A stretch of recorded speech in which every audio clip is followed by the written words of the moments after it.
Alright, two kind of big signings today, so I'll put them both into one video, because I like to keep things nice and compact for you fine, wonderful people.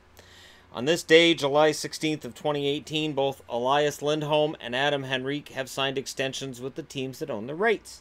The Anaheim Ducks keeping Henrique for the next 5 years at a total of $29.25 million, or a cap hit of $5.85 million.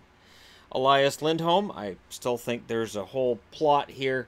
The Calgary Flames, knowing that the Vancouver Canucks are getting Elias Pettersson, a Swedish prospect who's supposed to be excellent and that the Canucks have plans to use eventually at center, but he can also play the wing, decided to go to Carolina and pick up a young offensive forward who can play center or wing, also named Elias.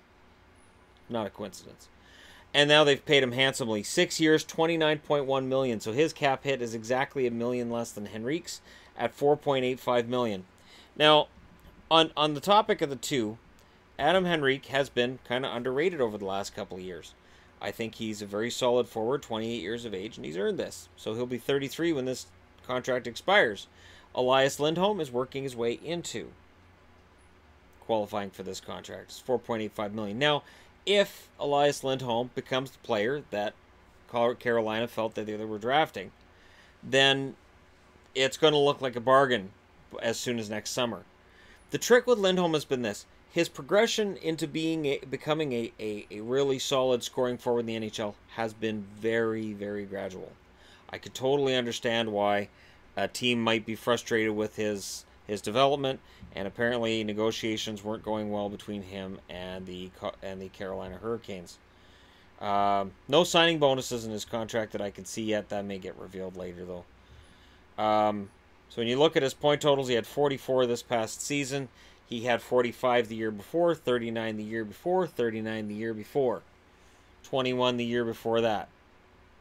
So that's where the frustration has been, that he's on the verge, on the cusp of becoming a really solid player. He can score 40-plus points, which is nothing to sneeze at, but when he was drafted, I think the feeling was he would be a 60-point player. If he can do that in Calgary, if he meshes better with the forwards in Calgary than he did in Carolina, he'll be worth every cent of that $4.85 million and more. But that remains to be seen.